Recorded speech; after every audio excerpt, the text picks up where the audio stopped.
Hi. Um, haven't done a video in ages.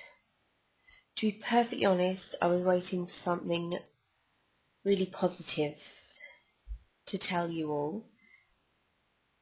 Waiting. I've seen a couple of different surgeons. I'm now waiting to see a neurologist and a rheumatologist. The spinal team have kind of moved me on now, saying that it's not a structural problem. My last scans showed 4 levels of facet joint arthritis, and the bone scan showed problems, inflammatory type shit from my shoulders to my pelvis. So there is something there, but it's not a surgical option. Which is kind of what I was hoping for. I was hoping for just another surgery, in and out, find the problem, fix the problem, wait and see if it gets better. So that's been quite hard to deal with. Obviously my job's been stressful anyway. I do love it. I really do. I just have nothing else. Nothing else. I get up, I go to work, I cry my way through the day, do the work, come home, cry and lie on the sofa, cry and go to bed, get up and go to work the next morning. At the weekend I don't really get dressed, don't really get out of bed. Say what you want, but I spend enough hours at work, not in bed, for me to think I'm not doing myself any damage by being in bed all weekend.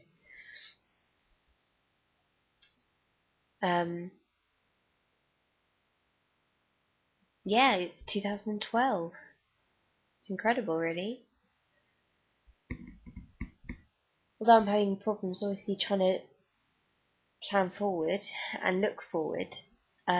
Just thinking back to this time last year and how I didn't see myself being where I am now, it's kind of reassuring that the way that I see things in my head isn't actually how it is, and isn't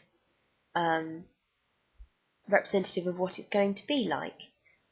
This time last year I couldn't visualise myself graduating, I couldn't visualise myself starting work, and now, although it's incredibly difficult, I don't feel, just because I can't see myself qualified doesn't mean it's not going to happen. I've learnt that at least this year. Saying that, I will not be sorry at all to see the back of 2011. That year can fuck right off and go down as one of the worst years in the history of my life. But onwards and upwards, and all I can do is hope that I get some more answers and another action plan, and just keep away from the temptation of putting everybody out of their misery. I must say, working on care of the elderly ward has been really difficult, partly because I can't. If nothing's going to get better, I don't want to be here in a few years' time, let alone living to 90 or whatever. But I must say, the mixture of patients has been incredible. Care of the elderly covers 3 different wards, 1 surgical, 2 medical, plus stroke, which is majority elderly care. And the mixture of people you get is just incredible. The people who are into their 90s and have never taken a regular medication in their life, and then they have a stroke and they die straight away, and you think, oh my gosh, that's so brilliant. Right up until the end they were still wandering around doing their shopping, cooking their meals. cooking their own food. You know, it's incredible. And then you have the people who have a stroke really early on. I have a lovely woman currently on stroke ward who's only 53, and she's been taking hormone replacement therapy, and they think that's what's caused her to throw a clot. And she's progressing, but slowly. You know, her kids are younger than I am, and that's really hard to see. And you know, you never know how well people are going to recover from strokes. You never know if she's going to be the same again. And then you have the people who are chronically ill, are on loads and loads of medications for their heart, their thyroid, for diabetes, for, you know, hundreds and hundreds of things, and eventually do come in with the complications associated with the condition. You know, a lot of limb amputation from type 2 diabetes and type 1 diabetes, heart problems from prolonged high blood pressure that hasn't been managed properly with the diet that you're supposed to have and the medication that you're supposed to take. And then these people just keep bouncing back and live very difficult lives, need a great amount of care, and cost a hell of a lot of money to keep flogging them to stay alive. But then if you tarred everybody with the same brush and said, right, okay, DNRs for everybody over the age of 75, then you would end up with so many brilliant, fascinating old people who would really miss out on another 15 or 20 years of really rewarding life and living. I think that's what I don't like about care of the elderly, is the unpredictableness of it, and so much luck is involved. So much luck.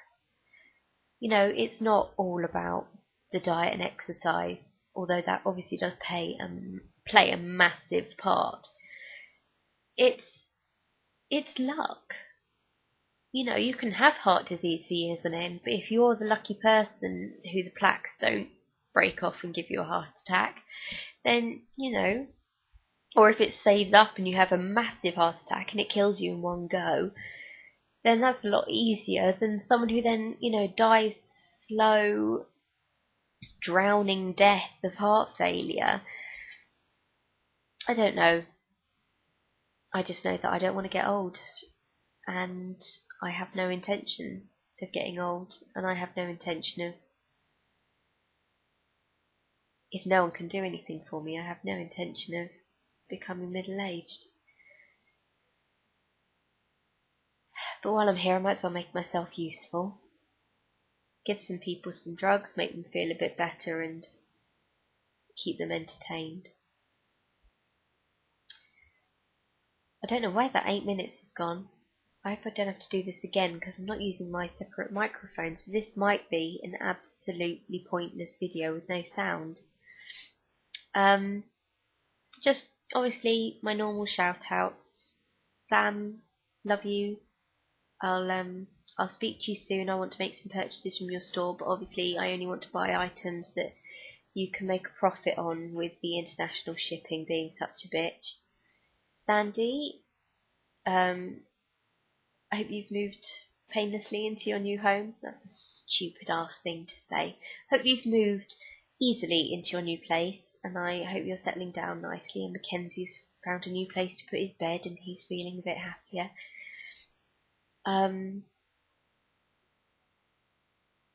Yeah, ticking over.